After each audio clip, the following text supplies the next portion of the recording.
Hello, everyone. I see people are joining us. Let's wait a couple of minutes for others to join us. As you may see, I'm not alone. It was not a joke. Andy is actually with us. And I know that a lot of people were waiting specifically for this session because of Andy's participation. So I'm super excited to see him joining us today. And I saw the presentation. It will be invaluable information. Let me just share a couple of words about myself. I see lots of people joining us from different locations. Most of you already know me. I'm Director of Sales Development at AppsFlyer, located in London already. I'm journally the Telegram channel, which is called BizDeva, dedicated to the sales development, marketing, and business development news and knowledge sharing tips for the community. And why we are here today, the reason for us to join this session and to see Andy speaking about sales development is the reason because we need to raise funds for the volunteer organization named xDRs and to help Ukraine. That's actually the 5th session that we are running. And 4 previous sessions were held in Ukrainian, and the most of the community joining us were from Ukraine. But definitely, I want to broaden and expand the community and make people aware of the situation and the war and the implications of this war, and raise funds for the volunteers that have been working for quite a long time. And these are my friends who are actually helping with all of the needs since 2014. So this is a really secure, guaranteed community of people working hardly every day to save people's lives. And definitely for me, as much as for Andy as well, we're here not just to share the valuable information, we're here to get to the goal of this webinar. And the goal is £2,000 or 100,000 hryvnias. We will be sending over these funds to the xDRs volunteer organization, and Andy will kindly share this as a slide in his presentation. So I encourage everyone who's joining, who already donated, please add more, 10 hryvnias, £1. It has and it actually makes difference. Because currently it's been more than a year and a half since the war started, and it's becoming more difficult and more difficult to raise funds for any type of the help needed. Unfortunately, people got used to things like war.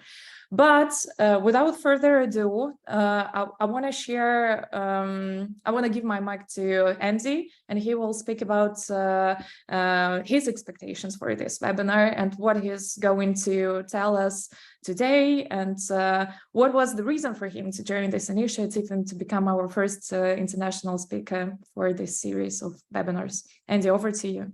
Thank you very much, Maryna. That was a really nice intro. And obviously, yeah, we're dedicating this time today for a really important cause. And I guess to answer Maryna's question around why did I get involved, Maryna and I actually work for Partner Technologies, and I've been picking Maryna's brains quite consistently over a period of time as I try and do things in my business and make efficiencies and make improvements to my organization. And Maryna's experience has been invaluable to me. And as we've got to know each other a little bit more, I've got to understand a little bit more around her motivations, and then obviously what's going on in the Ukraine. And yeah, look, I just think this is obviously a great opportunity to bring a community of people together and to, share this experience, ask some questions to one another and learn from one another, but then also obviously do our bit for charity and do our bit for people who are, seriously in need and don't have the luxury of sitting on a webinar right now and chatting through career development. So,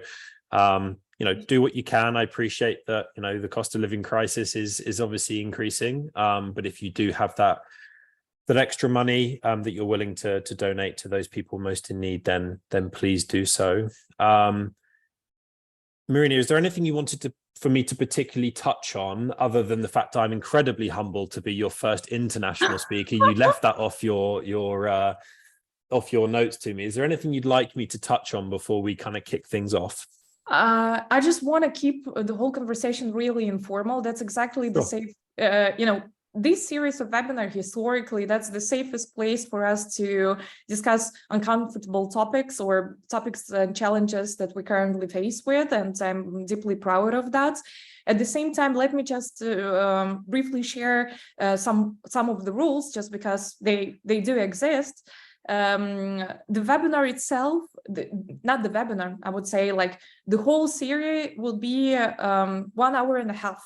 Not more than that, not less than that, 1 hour and a half. I don't want to overwhelm you, and I don't want to keep Andy in his annual leave longer than that at the webinar.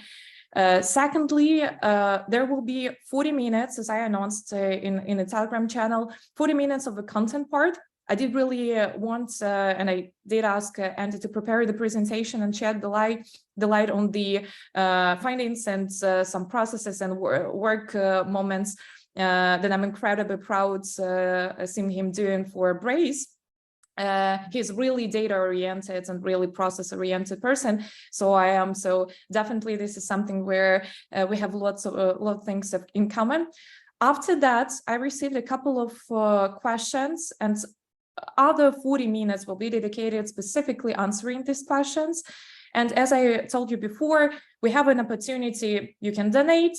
You can put in a chat your specific case or question that you would like us to brainstorm and investigate together with Andy on this call, and we will do that. I take any possible opportunity for us to get more donations until the end of this webinar, and I do really want to get to the 2,000 K goal that we have set for this call. And that said, these are all rules. You have an opportunity to post all of the questions. I'm the moderator and the facilitator of this webinar. I will share my opinion when we will get closer to the question part. So the floor is yours, Andy, and I'm waiting, as everyone else, for your insightful presentation and elaboration on some of the slides that I know. Thank you very much, Maryna. And it goes without saying that, for this to be an informal and interactive webinar, I would love for people to put some questions into the chat section, or, raise your hand, and Maryna can make me aware of those questions as we go through. I do have some content that I'm going to run through with you that I hope is beneficial for you, which is inclusive of a bit of a story and a bit of a narrative as to how it is that I got to where I am today, and also some of the conversations that I have with Maryna on a fairly weekly basis these days. But please do share your ideas and your questions so that we can make this as interactive as possible.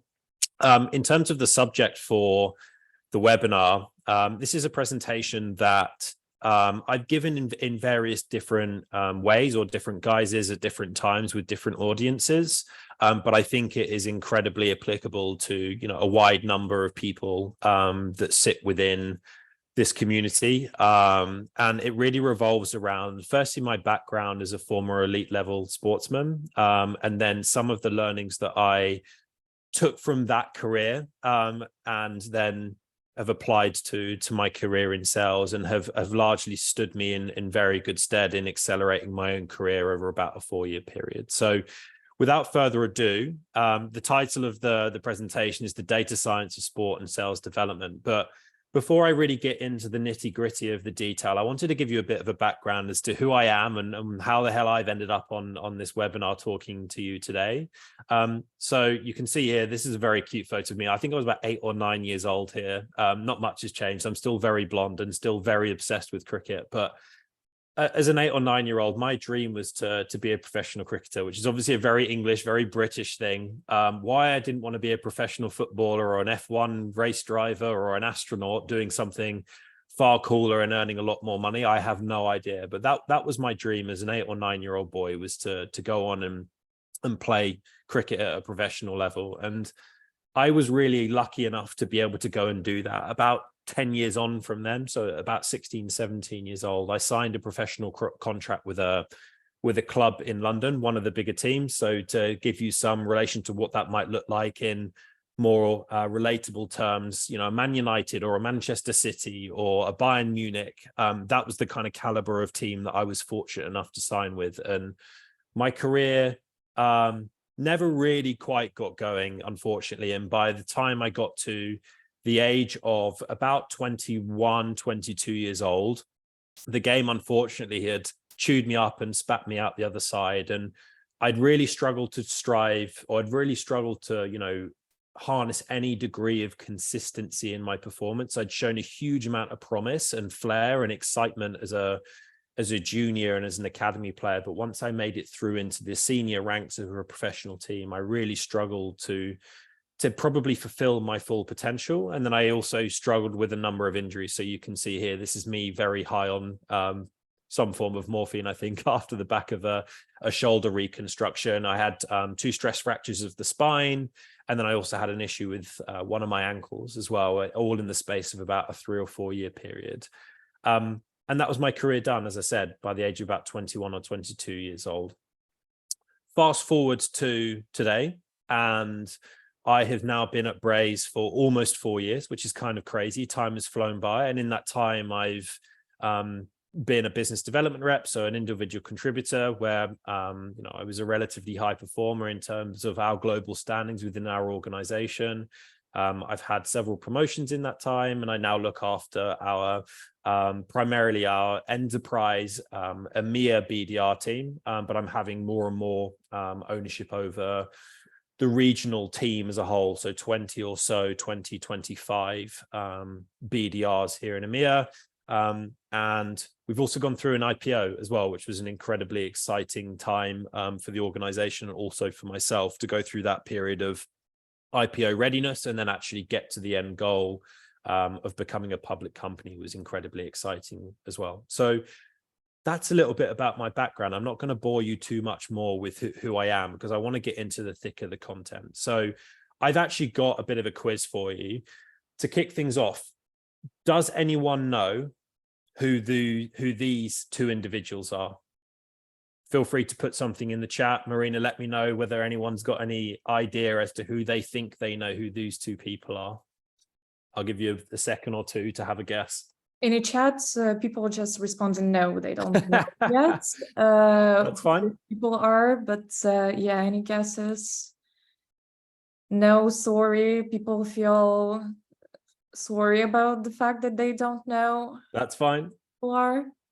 That's fine. That makes it. Dude in black looks like a coach. Okay, we're on the right lines now. We're on the right lines. So, what if I was to click through? Hands up if you know who these 2 individuals are, and then all of a sudden, does this start to make sense to anyone? Actors. Yeah.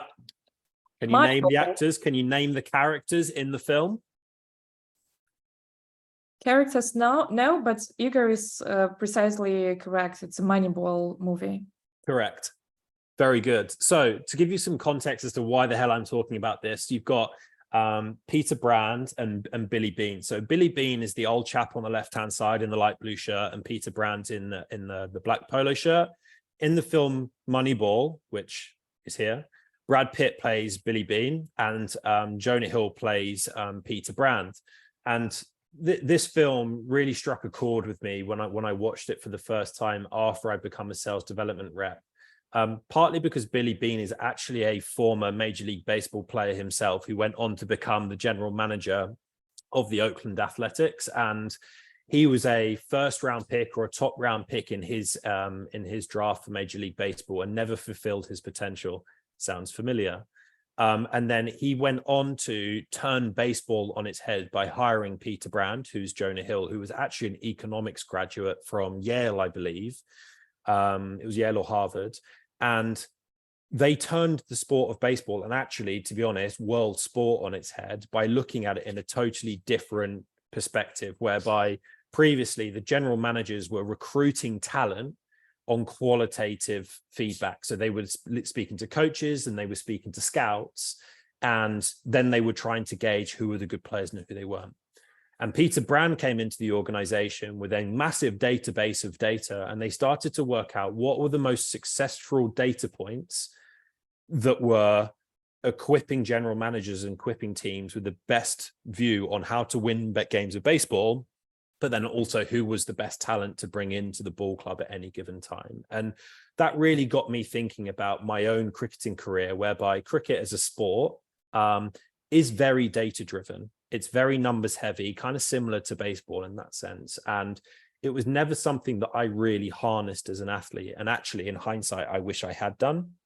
And it's probably why it plays such an integral part now in my day-to-day within sales and certainly as a leader. And then also when I'm looking at talent development with my team too, it's like, how do we create those efficiencies and how do we create advancements in the way that we work? And really the foundation for that was this film Moneyball. So congrats to anyone that got the reference here.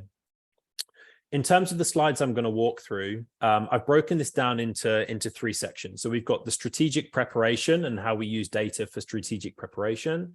We've then got tactical execution and what data we can look at to help us with our execution on a day-to-day basis. And then also performance maintenance. As I said, I really struggled with consistency as an athlete. And one of my super strengths now, as both as an IC, an individual contributor, and also as a leader, has been my ability to drive consistency for myself, but then also for the people that I've worked with as well. So we're going to look at that in a bit more specific detail. So to start with, strategic preparation data. When I first started as a BDR, I had no concept of how I could actually go about hitting my number. Right? I would literally, I'd be a recipient, I'd be a customer of the accounts that I was receiving from my account executives or from my sales directors, and I would do my best to, go and do what I needed to do to generate results. As I got about 6 months into my tenure, I started to realize that actually I probably had a little bit more control over how it was I wanted to hit my number. And that really started by me trying to either build my territory and my total addressable territory, or positively influence that territory. And I'm going to speak to that a little bit in how you might build or influence a territory in a moment. But the general way to look at it is to think about it as a funnel, right? And we have our sales funnels, but even before you start talking about like passing people through that sales funnel, what does your funnel need to look like for you from a prospecting standpoint through to you actually, generating your results? So the top level of this funnel needs to be the actual total addressable territory that you have. Like, how many accounts do you need to have in your territory? What's the potential dollar value within that territory for you to go and be able to hit whatever it is that your quota is, whether it's meetings based, whether it's ARR or ACV based, try and work out what that territory needs to look like. Within that territory, you then need to have an understanding of what are going to be your target accounts and why are they going to be your target account. So how many target accounts do you actually need, first and foremost? And then again, what's the potential value in those priority accounts? And you want to have about 6 to 8x of your target that are made up of those target accounts. Once you've got that list of accounts set up and you have an idea of how it is that you think you want to go about it, you then need to obviously start generating some opportunities and generating some meetings. And generally speaking, historical data suggests that you would want around 3x of your target in open opportunities, right? So how many opportunities do I need to produce within a quarter for me to be able to go and hit my quota? What's the total rolling pipeline number I need to have at any given time to give myself the best opportunity of hitting that quota? And then what's the average op size that I need to, again, go and hit that quota? And generally speaking, that number is 3x. In terms of how you can then think about building and influencing that territory, the things that I encourage my team to look at and the things that I look at with my team when they're going through this kind of planning process quarter over quarter is to understand some of the key performance metrics that you might have available within your organization, and where do the correlations sit when it comes to where you as an organization are booking the most meetings, and then also where the most meetings are getting done, right? So I've got some yellow arrows in here. Unfortunately, I have to take the specific data out because as a public company, I can't show you that information. But the way to look at it here is, right, okay, where the arrows are, you can quite clearly see that we're booking the most meetings within those industries. So let's say it was automotive, banking, and insurance, right? And then below, you can then also see that actually it's automotive, banking, and insurance where we're closing the most business. However, what it might be is, well, we're booking a load of meetings in automotive, but actually we aren't closing that many deals in automotive, right? So does it then make sense for you to have, or try and influence your territory to have lots of automotive industry accounts in your territory if the business isn't going to get one? You might get lots of meetings, but that's not necessarily going to be a good use of your time for you or your account executive or whoever it is that's involved in those deal cycles for your organization. So thinking about those correlations and just looking at this data, then taking that back to your account executives or taking that back to your sales directors to say, hey, here's the information. This is where I think we should be trying to spend our time. This is what I think our territory should look like. I would hope that your account executives and sales directors are doing some of this data analysis. But for you to be equipped with this information and be dangerous enough to wield it in front of them and show them what you can see, rather than being a customer to the accounts that you're going to be working, I think is really important.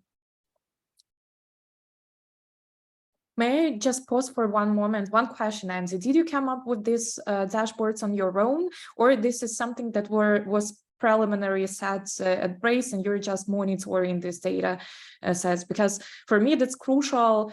Based on my previous experience, I built everything myself and we were brainstorming with my team, like what would be the major data points for us to track so it's effective for the business, like to monitor this.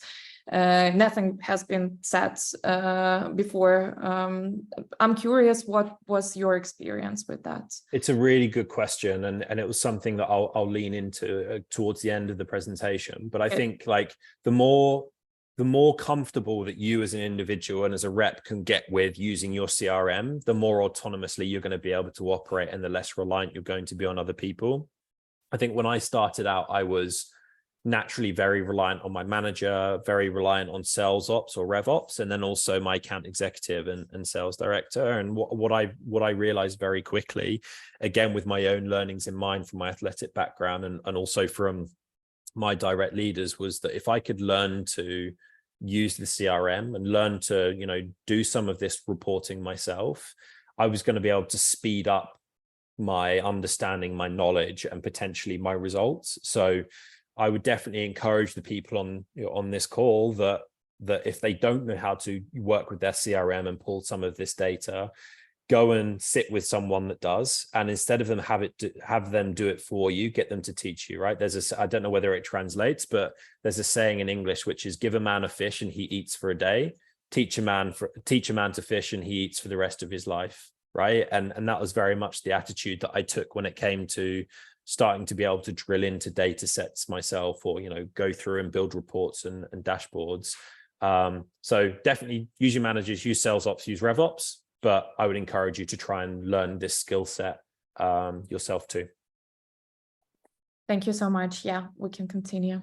Thank you. The other thing I was going to touch on in terms of like how it is that you can start thinking about hitting your numbers, like understand what your historic performance metrics are and understand where it is that you, again, might be able to increase efficiencies or make improvements, right? So understanding the total number of activities it takes you to generate an opportunity or book a meeting, understand the total number of activities that it takes for you to book a set or like get a sales accepted opportunity.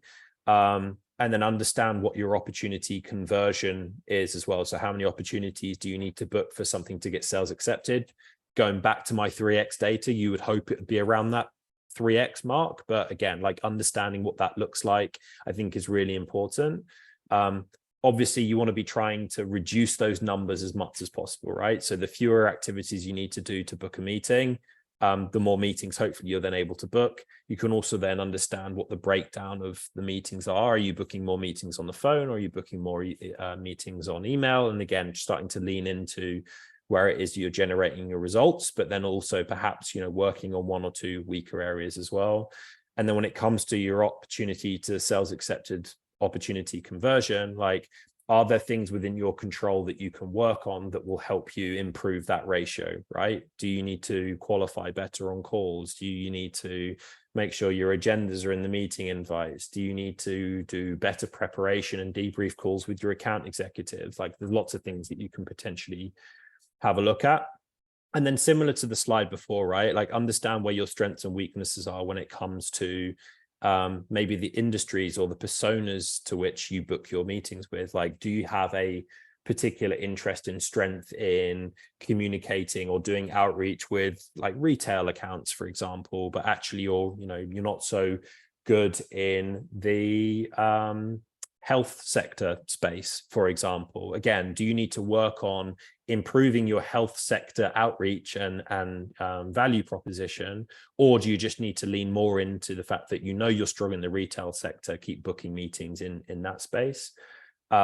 That is something that I would definitely keep in mind. And then same with personas, like, are you booking lots of meetings with chief digital officers or engineers, but actually you're not very good when it comes to booking meetings with email marketers, right? So understanding again where your strengths and weaknesses are, the data sets that you have made available to you, whether you do it yourself or whether you have other people, get that information ahead of the start of a quarter or the head of a start of a financial year, and that will help you plot out how it is that you might go about hitting your number.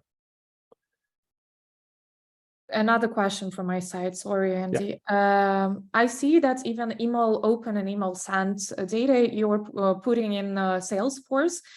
My question, because I'm constantly monitoring both outreach data, and they have been like really good at changing their UI UX and providing more features over there to to give me an ability to make comparison analysis of different SDRs by different metrics. As I understood, from what I see from the deck, you'd like to keep everything in one source of truth, which is Salesforce, measure at least KPIs, not trying to spread it all over the place, the metrics that you're monitoring.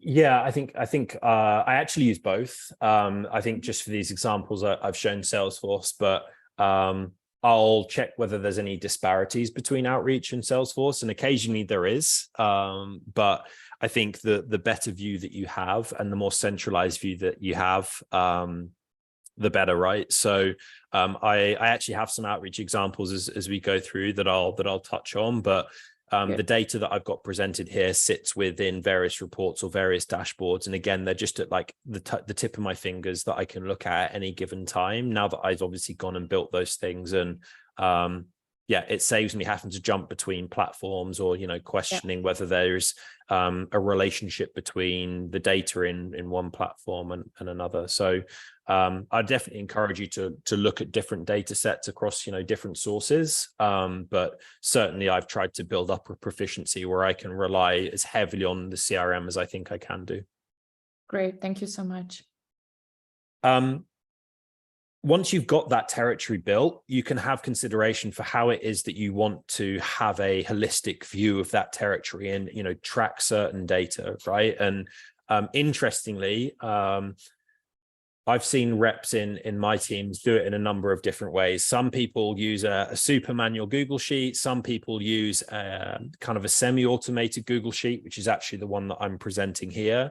And then some people have been able to have it in the CRM and have most of the data presented that way. But I think as long as you've got some form of view whereby you're able to track your accounts and understand what your accounts look like, when was the last time you reached out to those accounts, which accounts have open opportunities against, et cetera, and then you can think about filtering for specific views that you want. So perhaps within this example where I've got the screenshot here, you wanted to look at all of the accounts whereby you don't have an opportunity created, because that's probably then going to be the accounts that you want to go after, or maybe you want to look at the total number of accounts that you're currently working, and you can again filter by the actively working tab here, for example.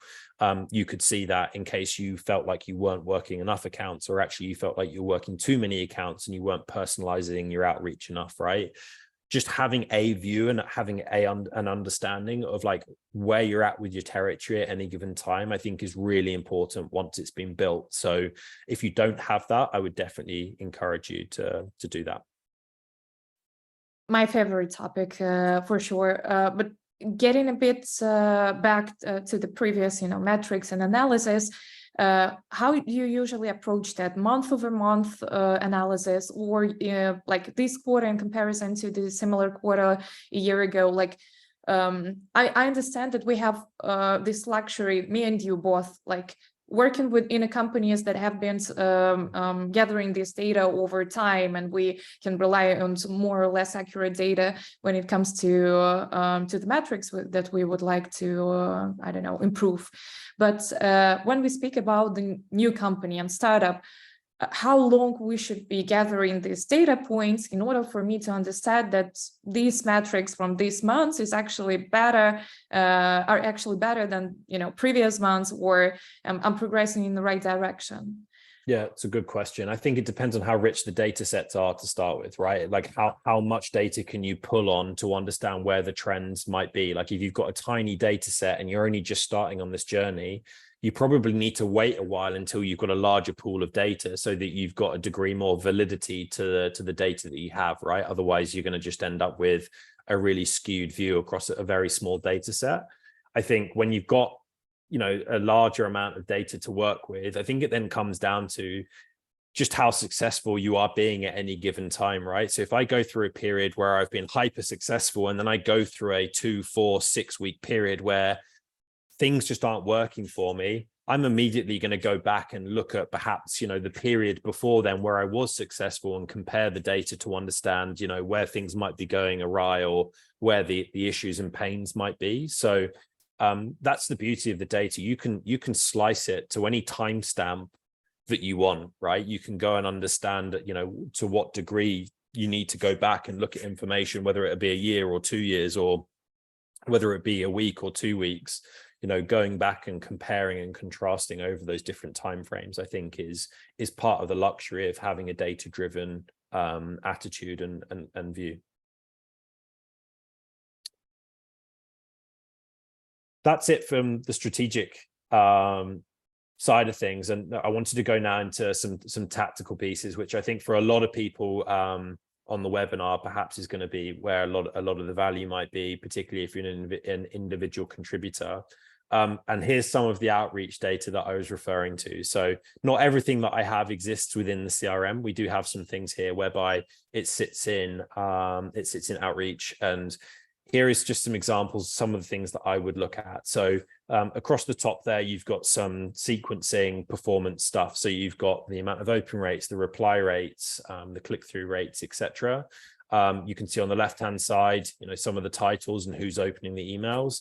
And then broken down within the sequences here, you can also see the performance of each of the individual steps. And I realistically would be looking at this data probably on a weekly or a bi-weekly basis, whereby I might want to go in, say, to the sequence, which is the image on the bottom right here, and be like, right, okay, actually the open rates for my intro email are a little bit lower than I would like. I would set a benchmark of 50% is generally where I'd like to be.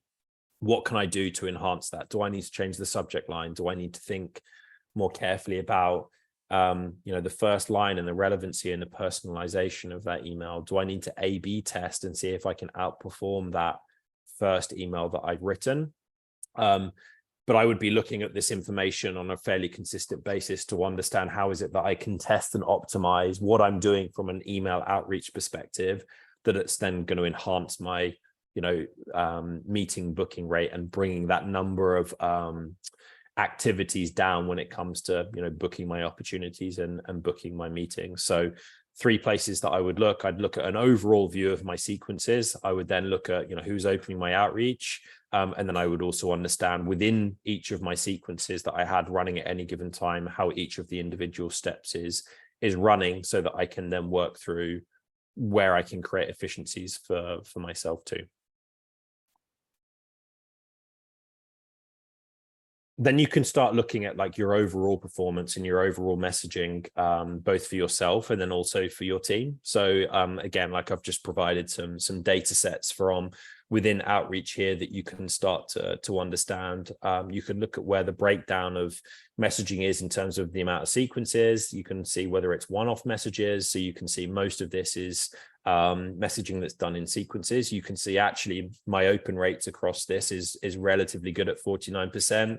I'm not unhappy with that reply rate at 8%. I think anywhere between 8 and 12%, certainly from my experience in our organization, is pretty solid. And yeah, I can just continue to keep an eye on that over time, and I can change the timestamps to this too. So again, like if I go through a period whereby I book a load of meetings, I might come and review this data and look at what that overall performance of my messaging is. Whereas, you know, if I go through a period where I haven't booked so many meetings, I might try and understand, right, okay, where am I, you know, is my open rate down? Is my reply rate down? Then I might go into the specifics of each sequence or the accounts that I'm working to try and understand why that might be the case. And then you can see some call information along the bottom there as well when it comes to, you know, how I was performing through a period of time, you know, using cold calls. Tricky question from my side. We can discuss that at the end of the presentation as well. Do you monitor the bounce rate of your team? I do, and it's actually been a pretty hot topic in our organization as we've matured as a BDR organization. So when I first started in the business, we didn't have any language speakers. So there was myself and one other BDR, and one of us had all of the mid-market and SMB accounts, and I had all of the enterprise accounts. You fast forward 4 years to now, you know, we've got individual teams whereby we've got people that solely operate in, you know, Southern European markets or in the DACH market or wherever it might be. And certainly as we've become more concentrated and more specific in those areas or in those markets, we've started to see issues with bounce rates. And at that point, then I start to look at that and say, right, okay, how is it that we might solve for that? And, you know, one of the things that we've looked at, and it comes down to, you know, part of our tech stack has been going, well, actually, is our contact scraping tool being allowed us to, you know, maintain a healthy level of bounce rate, or actually do we need to look at an alternative tool that perhaps has better access to data, both availability and accuracy? And then have we been able to bring down that bounce rate? I then also think about just like the enablement of the team as well, and like and how proactive they are at trying to work through, you know, what they think the email addresses might be. Like, are they actually spending some time and trying to work out what the email aliases might be, or are they just adding loads of contacts in and then just firing off emails and not going back and trying to solve for it? Do we need to look at some form of like inbox warming as well? Like, are we just absolutely blasting accounts whereby we then fire up the firewalls in the accounts that we're trying to go after? Or are we being a little bit more you know, tactical in how we do the outreach? So instead of adding 30, 40, 50 people into an outreach cadence for a certain account, or like going after a specific account, maybe we start with 3, 4, 5 prospects. Let's see if we get through the firewall. And then if we do that, then we continue to, you know, add people over time. So that's also something that we would look at. If we see spikes in bounce rates with individuals or across the team, we'd then try and address it in one of those ways I just described. Thank you so much. And it's such a pleasure to listen to your British way of gently tackling this topic, to be honest, just the way it is. It's quite a challenging topic for majority of people on this call. I'm sure it is. And definitely, you know, spamming and just mass mailing your contacts and accounts is not a solution anymore, especially in a highly regulated environments we should operate at, and the privacy that Google, and not only Google and LinkedIn as well, has so far. So definitely it is really valuable topic to raise. And team, if you would like to ask a couple of questions at the end of the session with regards to this, please shut them all, just because this is something that we discussed with Andy as well. Companies are struggling with this aspect as it's never been so much of an attention to this topic in the previous 5 years, but now it's becoming more and more challenging. It is, and organizations are becoming ever more protective and ever more vigilant of us trying to reach out to their to their people, right? And I've experienced it firsthand in certain markets whereby I've tried to go into accounts, target accounts, and the firewall fires straight up and I can't get in, and there's nothing more frustrating. And there aren't always ways around it, but I think as you start, if you bring in new accounts in, or like they're new accounts to your organization, like there are tactical ways that you can approach them to not alert the firewalls to who you are and what you want to be talking about. So happy to talk a little bit more around that as we go through. The question from the chat, a brief question, and definitely we will tackle this at the end of the session. The calling part of the dashboards, are these just calls to the prospects, both warm calls, cold calls, or these are specifically, I don't know, cold calls for the new database or new sequence that you're adding prospects to? Yeah, so I mean, these are cold calls, right? And I'm pretty happy to admit that I was never the strongest caller. I have always prided myself in my capabilities as a writer, and lent massively into my ability to write very good outbound outreach emails. And part of the challenge that I had where I was operating in certain markets was I am very one-dimensional with my ability to only speak English, and that also presented challenges at times as well. But yeah, so the data that you can see presented here is solely a data set from February through to March, with some cold call information here. That's all this is tracking.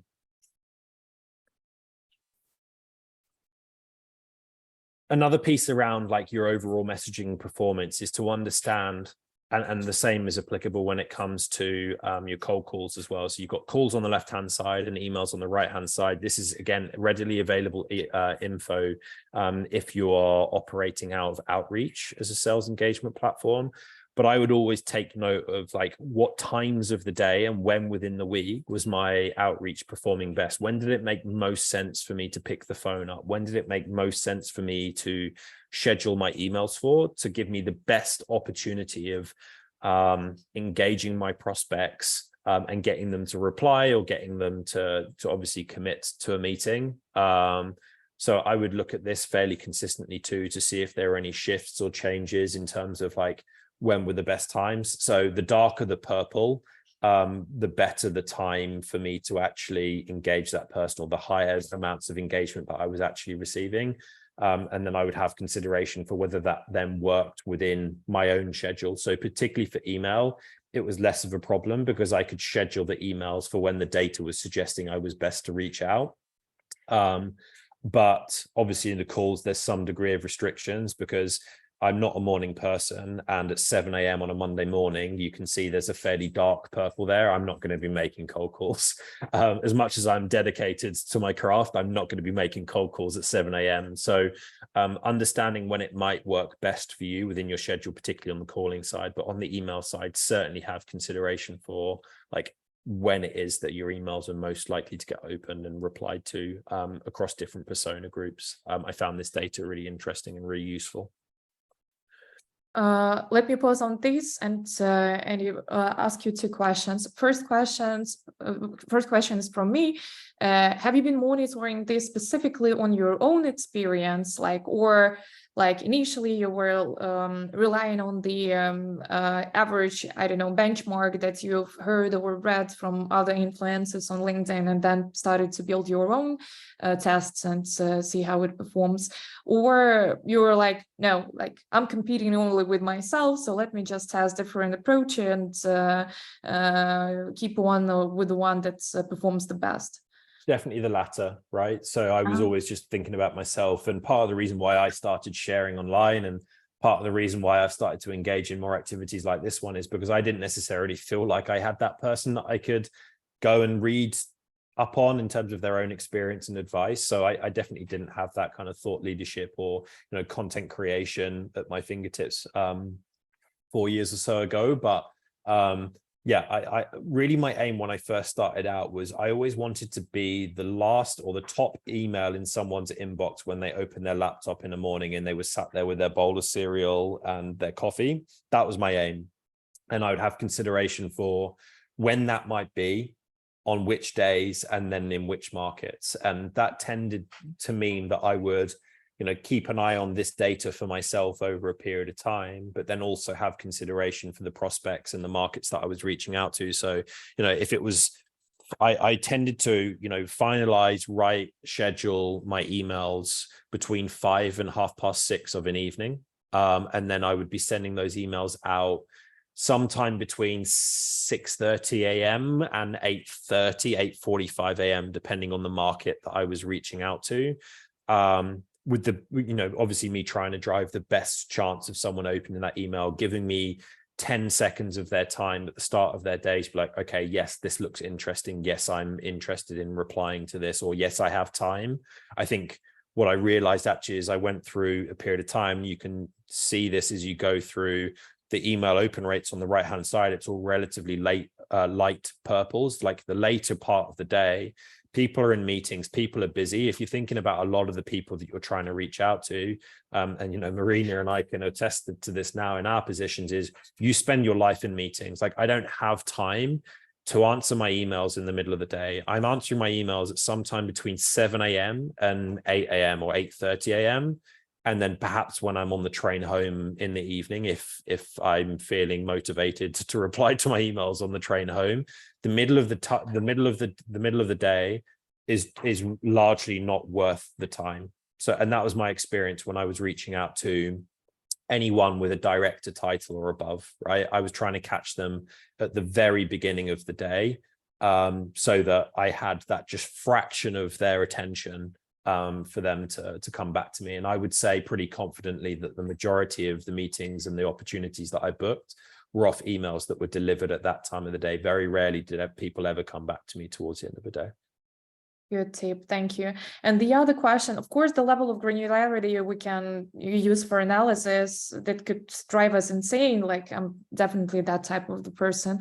But did you have an experience of separating leads? I mean, like warm leads that were coming from marketing and the way you approach them from the cold outbound database that you have. Like, does it work like one size fits all in this case, or you see some discrepancies between how inbound leads behave and how the outbound strategy works for the email perspective? Yeah, I think it's a good question, right? And I think the lead or the prospect motivation is certainly different. And my general attitude was, it was always like, how do I accelerate speed to lead when it came to inbound, right? So how is it that I just get across or get to this lead as fast as I possibly could, regardless of the time of day, for example, because I know that there is a degree more motivation from that individual. I think perhaps there is some nuance to it depending on why that individual has become a marketing qualified lead. If it's a hand raiser, right, and they want to speak with sales or they want a demo, then I'd be reaching out straight away. Perhaps if it's because they downloaded a white paper or they attended an event or whatever it might be, I'd revert back to, right, okay, I'm going to try and get them when I think they're most likely to give me their attention, which is that early part of the day. Or if they've attended an event, or I have confidence they have only just downloaded the white paper. And again, like, you need to get that understanding of like the speed to which that data is getting to you from the moment they become a qualified lead. You may want to reach out in that moment in time, but certainly follow-up steps, I'm then thinking about, right, okay, I want to be top of their inbox at the point at which they fire up their laptop in the morning. So to summarize that, like, marketing qualified leads or inbound leads, it's like speed to lead. I want to get there as fast as I can. And if I don't get them with that first touch, maybe second touch, then I'm going to revert back to kind of my more tried and tested means of being that top communication in their inbox, or being the first person that rings them in the morning. Good, thank you. Let's continue, and I will get back to the questions we still have in the chat afterwards.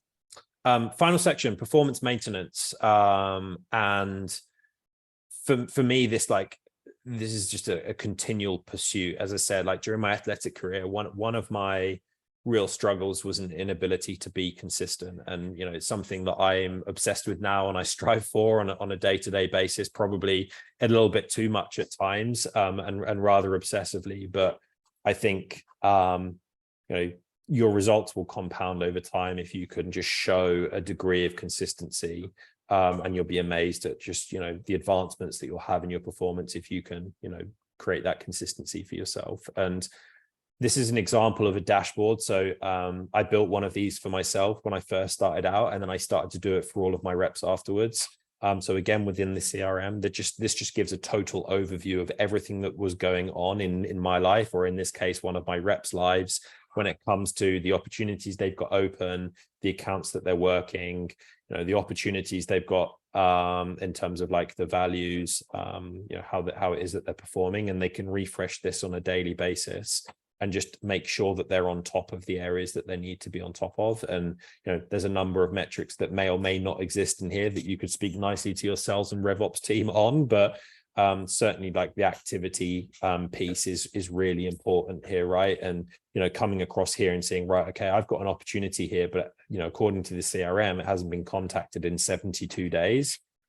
I need to be doing something about that. I need to be, you know, either closing that opportunity down or trying to reignite it, take the opportunity higher and wider. Do I need to speak to new people? So this is just one way of looking at that information, is how do you have that continual data feed so that you have that view in your head of like where things are at and what your priorities need to be within your, you know, book of business at any given time.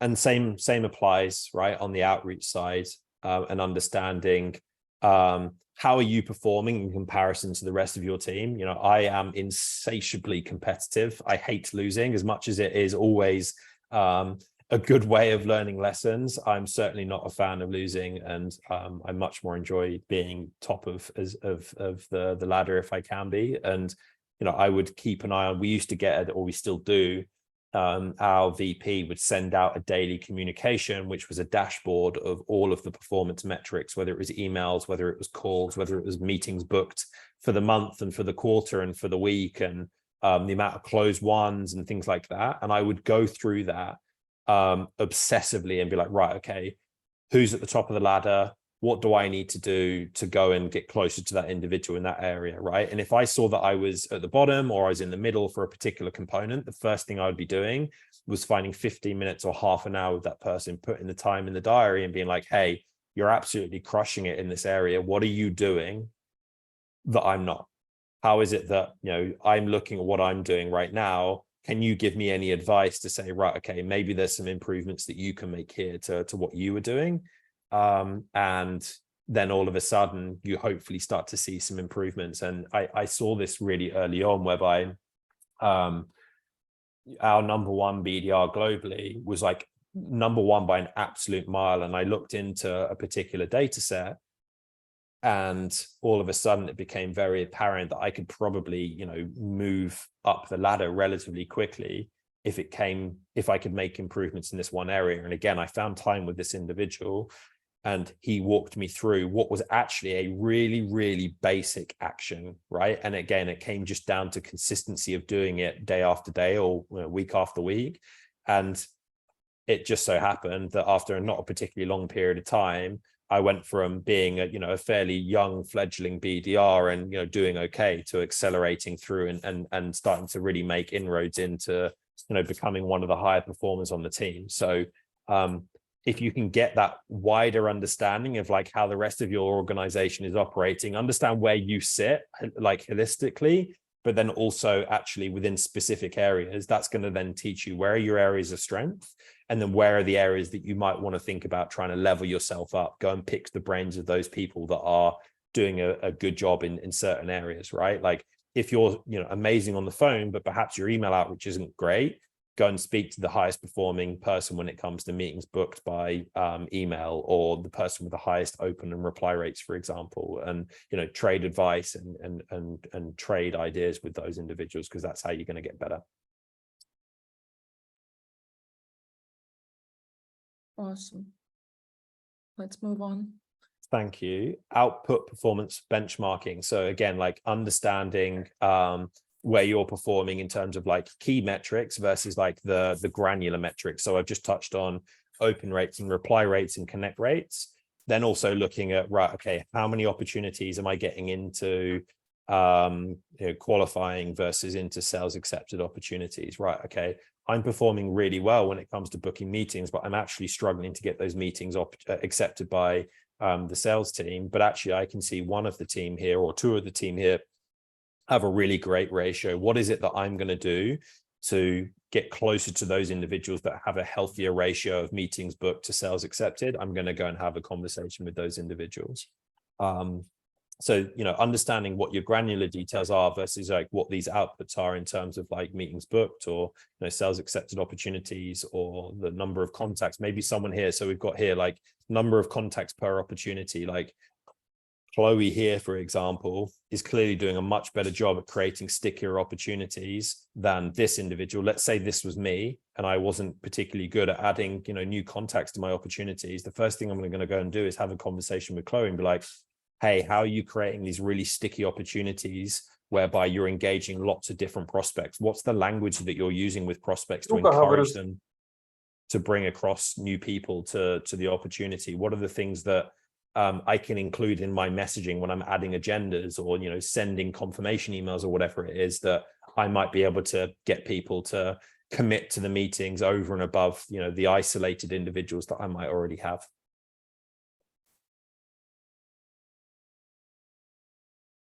And that's it. That's the information I've got for you. And I'm really keen to have a conversation now. I appreciate that data can be quite dry. I hope there was some value in there and some insight and perhaps even just a degree of inspiration that you might be able to take away and start to leverage one or two pieces of insight that, can help you become more informed about how it is that you're working or how it is that your organization is working and start to think through areas that you might be able to accelerate your performance or save time is the other thing as well, and spend time in the right areas. I worked incredibly hard when I first came into the BDR role, and I would take great pride in outworking everyone else. But one of the points that my manager at the time, Wendy Hankemeyer, was saying was like, what would happen if you maintained your work ethic but actually moved that into an educated place where you were working in the right places rather than just working really hard across lots of areas?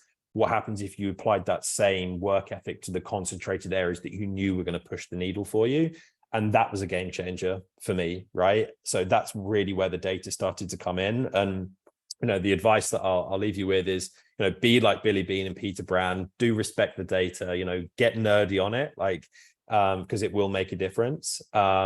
Understand and get educated on, what are the critical data points for your organization that are going to enable you to be successful, both within outreach, or whether it's whatever outreach tool that you've got and your CRM, and then whether it's sales ops or rev ops or your leadership, have that conversation whereby that they can start to teach you and equip you with the information that you need. And then we've spoken a little bit about actioning and reviewing that data fairly regularly. As I said, I review data on a very, very consistent basis, but at different times and different data sets may want you or may require you to look at them in different timestamps. So the key thing is just making sure that you're creating those hypotheses for yourself, going away, actioning, and then circling back and using that data to see whether your hypothesis is accurate or not. So with that, I'm going to shut up. I'm going to be very excited to have some questions. Hopefully, I'm sure, Maryna, you can add some value to this too, but it was a real pleasure sharing this information with everyone.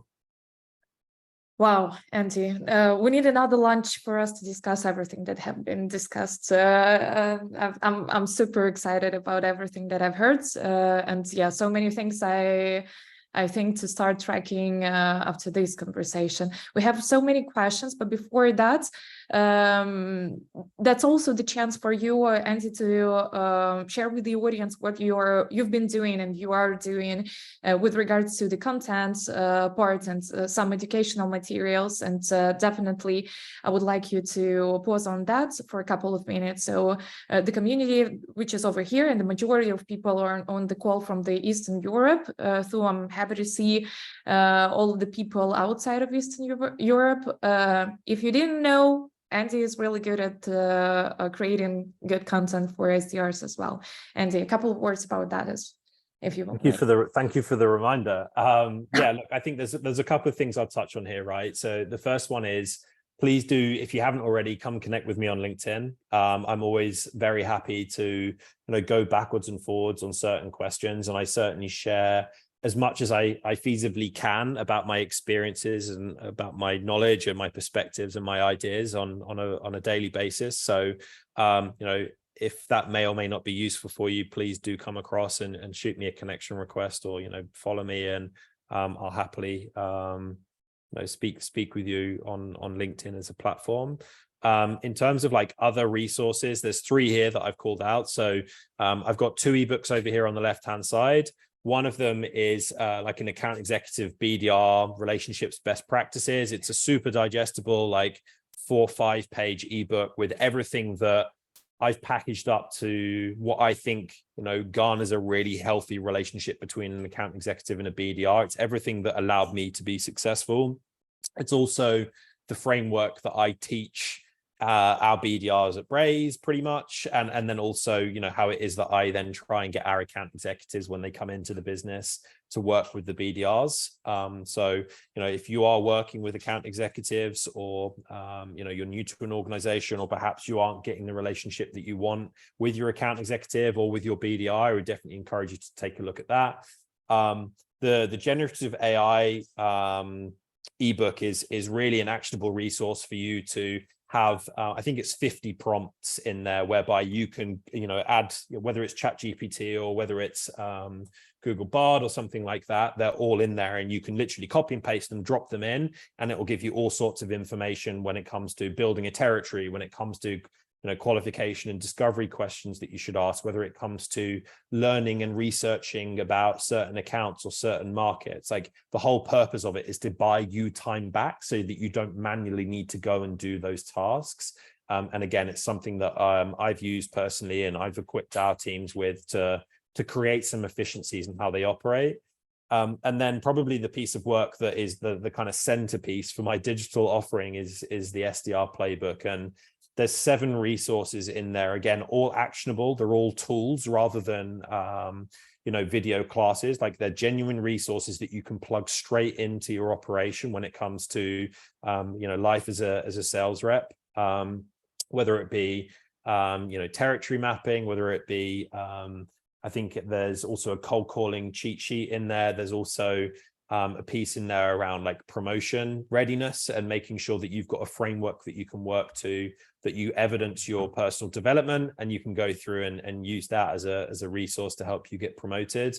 And then the final thing I'll touch on is I offer advisory and coaching services as well. So if you as an individual were looking for some coaching, then I'm happy to, whether it's this data piece or whether it's something else, I work with various individuals to help them as they kind of navigate their career as an SDR or even as account executives trying to improve their pipeline generation skills. I can do that. And I work with various founders and sales leaders as well to help them when it comes to building out and working with business development or sales development organizations. So with that in mind, I've got an offer on here.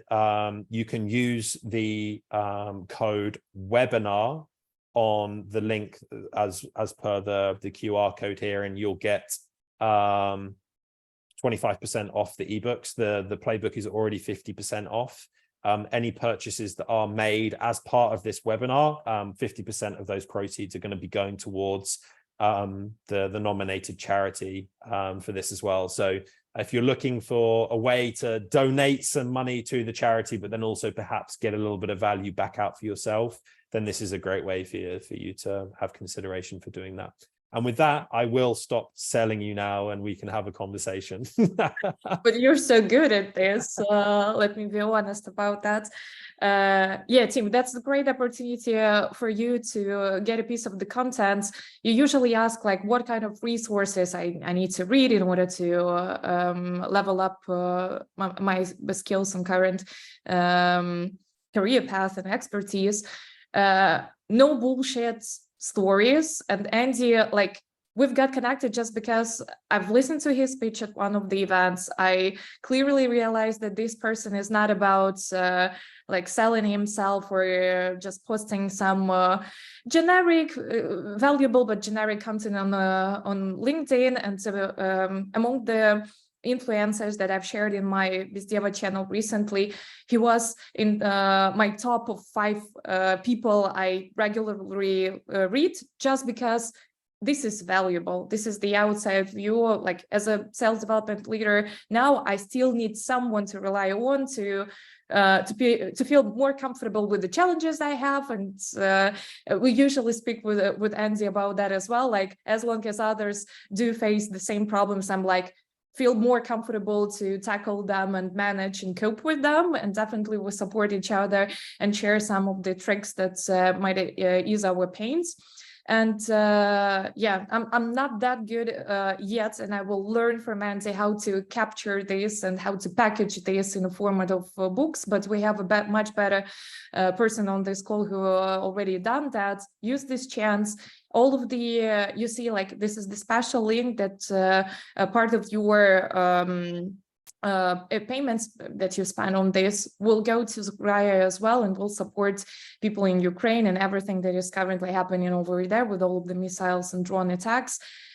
Guys, like, this area of webinars I'm doing for this particular purpose is not just the knowledge sharing, it's my way to share valuable information that might land on the account of Zgraya that helps people and currently helps Ukrainian families, unfortunately impacted by everything that happens in Ukraine. So thank you so much. The content part is over. We have lots of questions, and we have already, I have my milestones that we need to reach during the following 30 minutes. I will start with the easiest ones. Guys, guys and girls, if you would like me to prioritize some questions, you know how to enforce that. As long as I see on my phone that another donation landed, I will be the first one to read your question. It's like a really capitalism-driven environment over here. So as long as I lead this session, let me ask the first question, which is super essential, but it's really important. What markets do you work with? Because now we've been discussing that. I had an incredible year experiencing 9 business units working with the UK and Middle East and Latin America. You have a similar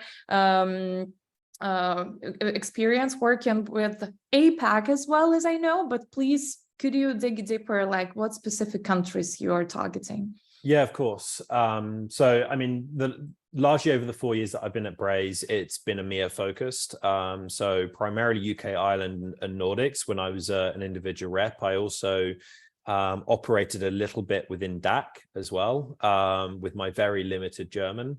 But as I've gone through and started to lead teams and we've matured and grown as a business, we've started to cast that net a little bit wider. So remaining within those other markets, we're now operating in Southern Europe and in the Middle East as well.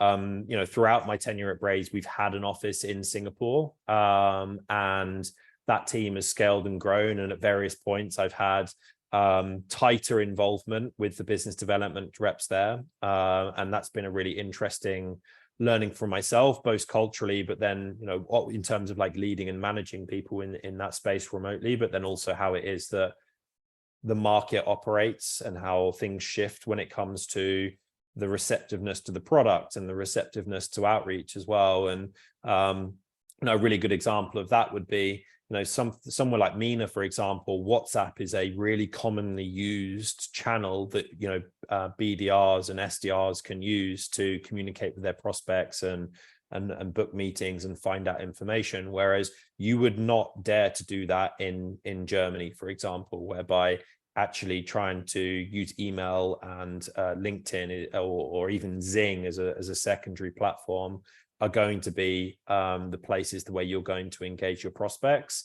Other examples might be, our APAC team use a lot of emojis when in their outreach, again, whether it's, mobile communications or emails versus, some of our other markets, again, thinking about DAC or even France, whereby the languages and the communications is much more formal, and you have to be very diligent about your choice of sentences and your choices of language. So there's definitely nuances and definitely ways in which you would potentially approach the outreach. And I've certainly learned over time, and I admitted this on a podcast recently, like I've gone through a huge learning curve in how it is that I try and work with those reps that operate in those different spaces. And I rather bullishly and naively, treated everyone the same in our team when it came to how it is that they operate and how it is that they do their outreach. Whereas now I have much more of an understanding and appreciation and much more empathy for how different markets operate and how reps then need to obviously pivot to how they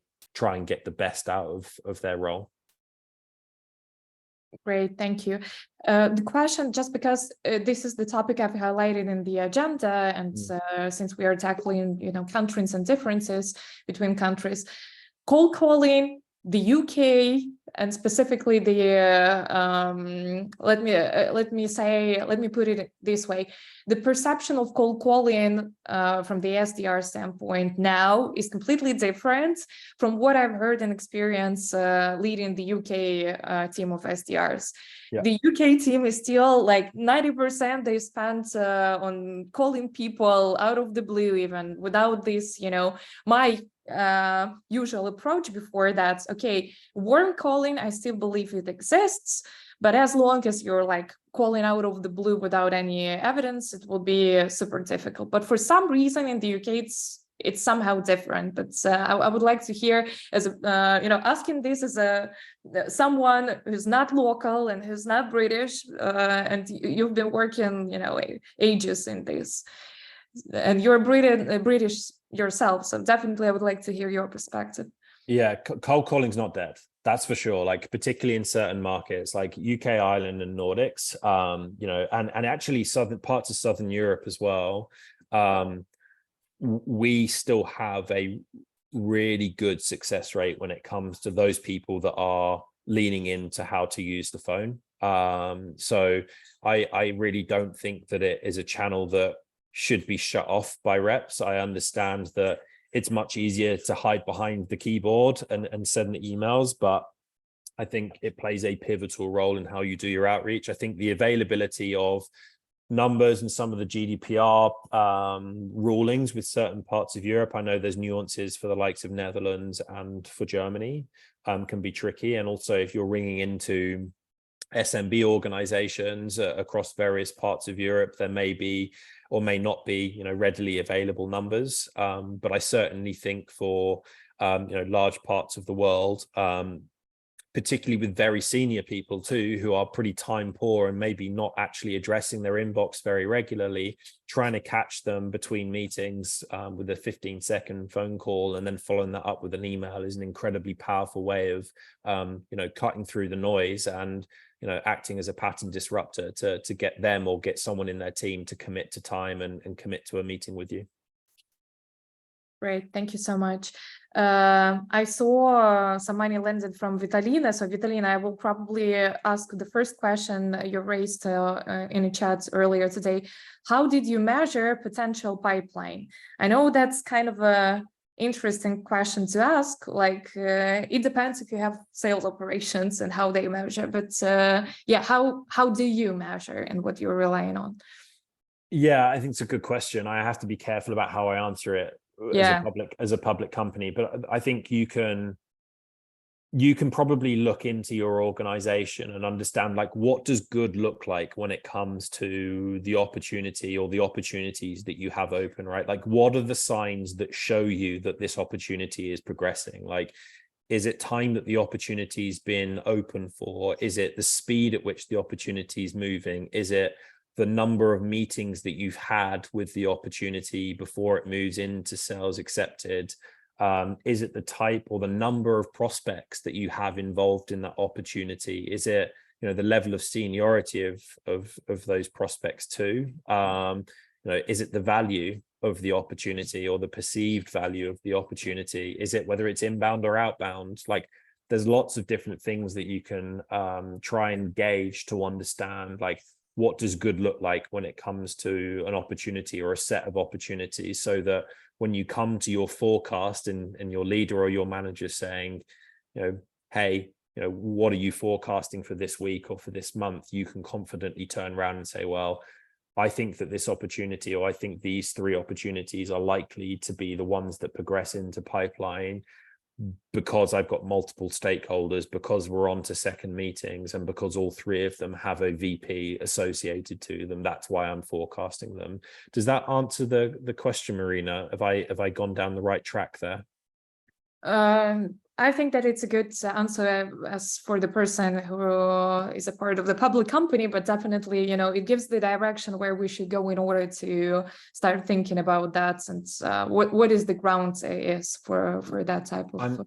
I'm happy with anyone that asks a question here and obviously donates some money. Add me on LinkedIn and we can go back and forwards on LinkedIn in a one-to-one conversation too. I'm happy to give you more information if I need to be clearer. That's awesome. By the way, may I ask you to get to the slide with the Yes. QR codes? Yeah, for the donations. I see that there are 39 people left on this particular call, but I know that there is a bunch of people that will be waiting for the recording. And by the way, the period when I will, you know, donate all of this money will end on Tuesday next week. We will publish this video on the YouTube channel that I have. I will share the link in the BizDeva channel, and I think that Andy might share this in a post on LinkedIn as a post follow-up. We will wait for 1 week for anyone else who would like to contribute and be part of this initiative to join us.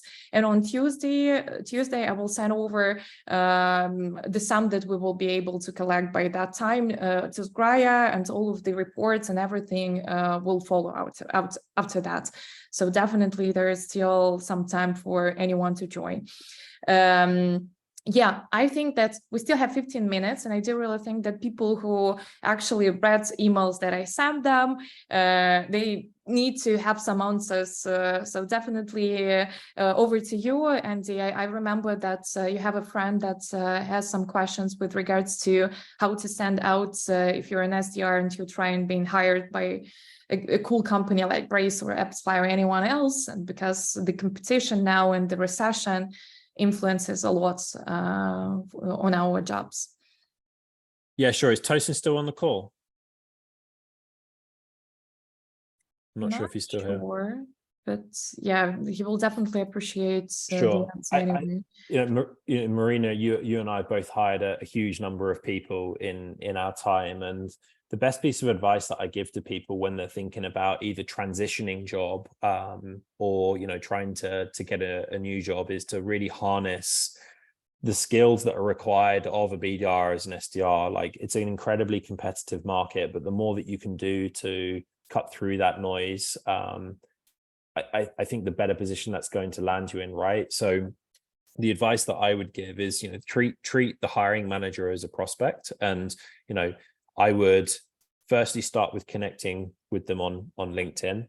And then I would then try and access their email address. There's free tools out there, whether it be Rocket Reach or whether it be Apollo.io or, you know, one of those tools, and try and get hold of their contact information and take it as multi-channel as early as you can. And you know, introduce yourself, provide, you know, a copy of your CV, add it as an attachment and explain, what it is about that leader and that organization that you find appealing and perhaps aligns to you as an individual and why it is that you might be able to be successful.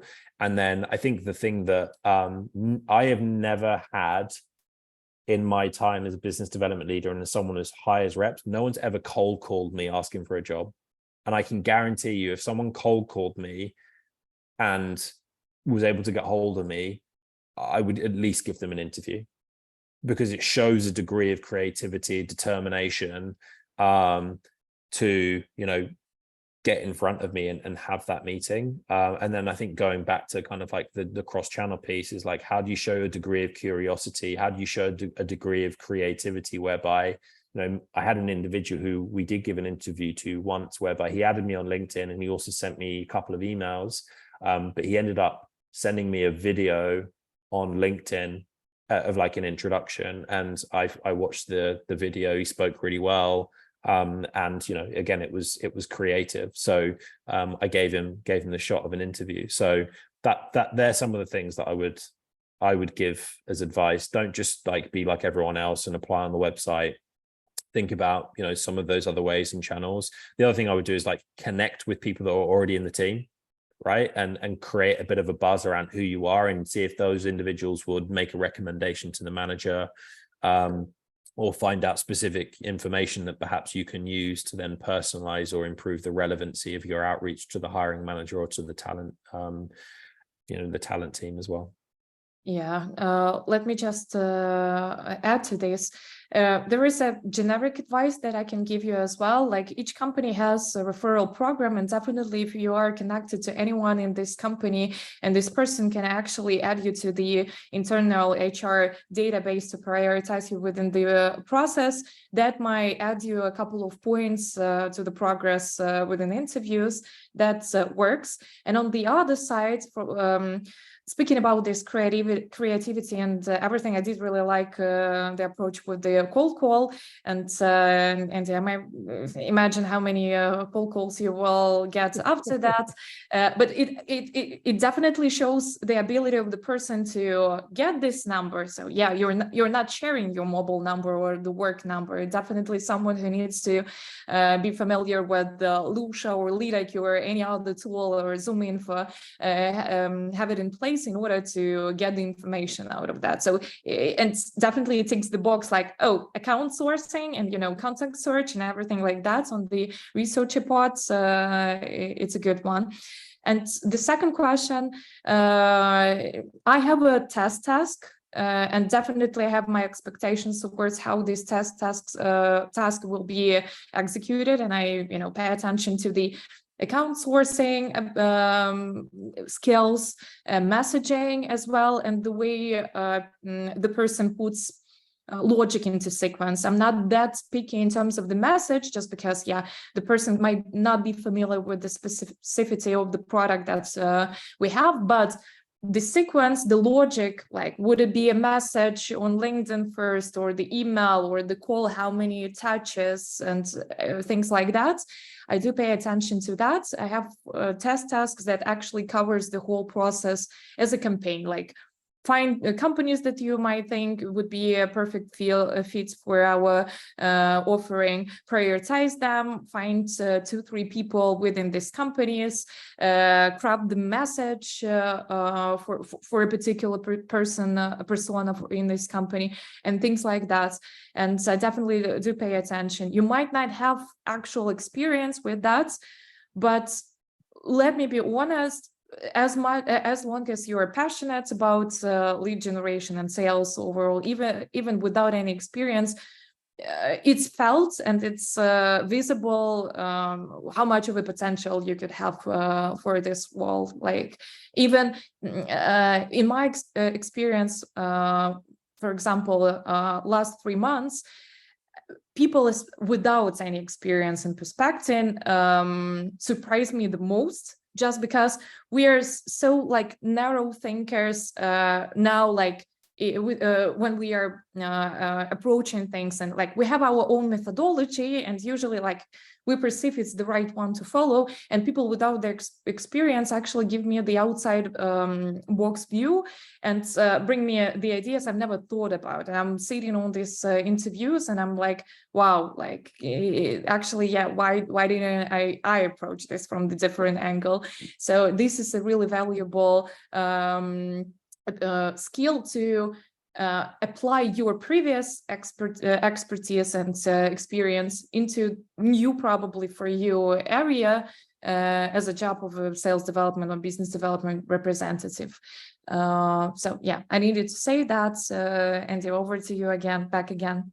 Yeah, I definitely agree. Like, I don't, to your point, I don't think you necessarily need experience, right? I think you just need to be able to show a clear, like, methodical approach to and a reasonable business acumen. And then yeah, it goes back to some of those words that begin with a C, which is like consistency, curiosity, coachability, creativity. Like those are the things that, you know, people like Maryna and I are looking for. We don't need someone necessarily with experience. We're looking for someone that we can work with and mold and develop over a period of time.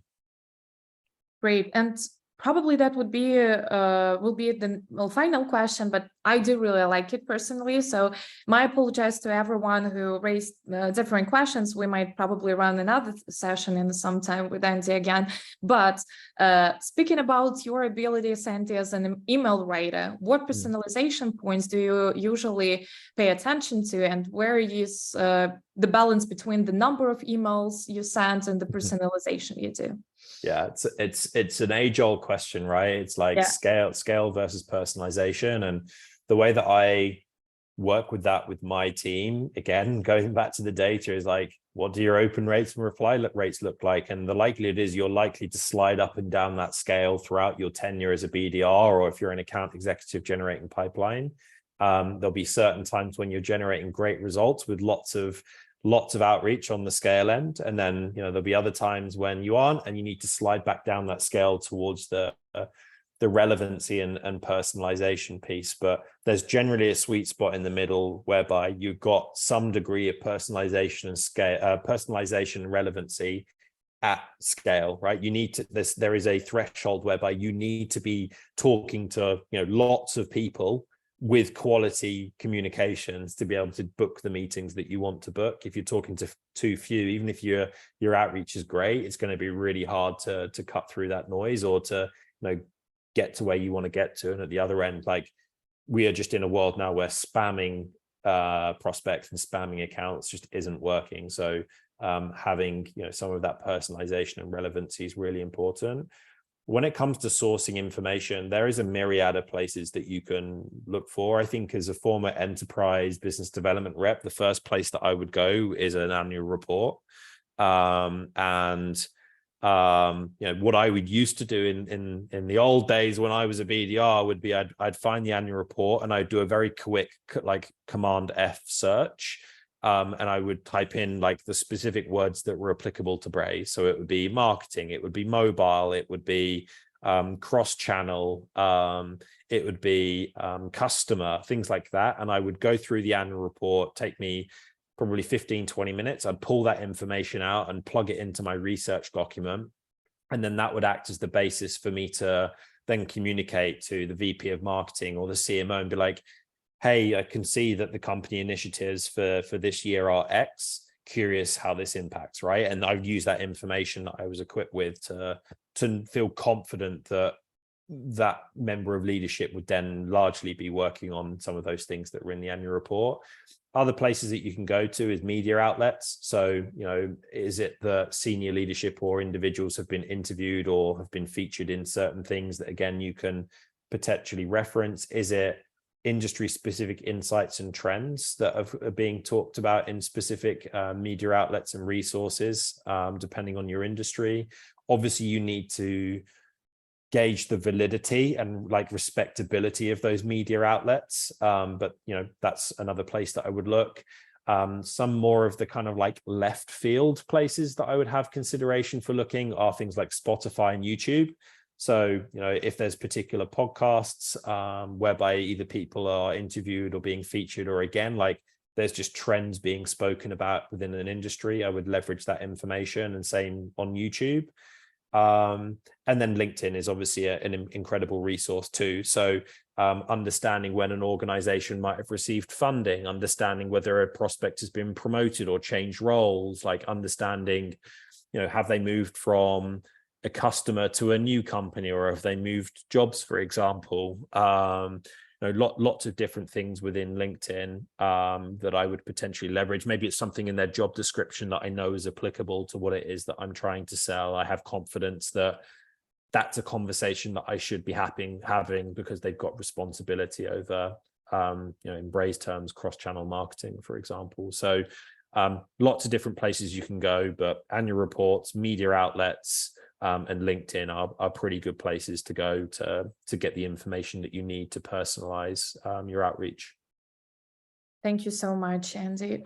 We are perfectly on time, and I would like just to share our final results by that time. We were able to gather 1,400 pounds by that time, but as I said, like, I deeply encourage everyone to share the information. I will post the recording maybe later today or tomorrow in the morning. I still believe that we will be able to get this additional 600 pounds by by next week on Tuesday, when I will be closing up the fundraisement. And I do really want to thank everyone who's joined us today. It's definitely a pleasure to run this first international BizDeva charitable event at that scale. And I definitely, from the bottom of my heart, want to say thank you to Andy. And I clearly can call you not only my colleague in the field, but after everything you've done by now, I can clearly call you as my friend because the support that I got and the speed of the answer that I got when I proposed you to join this session and to run the webinar like that was incredibly, not surprising, but definitely inspiring. So team, thank you for this webinar. I do really appreciate that you are keep on joining these sessions and keep on donating and keep on listening and asking questions. And hopefully we'll see you again soon. And have a great evening. And have a great vacation, by the way. Thank you very much, and I really appreciate you for having me on and saying nice things about me. So yeah, people feel free to reach out. Obviously, keep donating. I'll leave the product discounts available for a little bit of time if people want to digest them and then think about purchasing them. But it's been a real pleasure running through this topic and information, and yeah, I hope that this isn't the last time I get to spend some time with this community. So thank you so much for having me on. It's been a real pleasure. Thank you so much, and see you next time. Bye, guys. See you guys.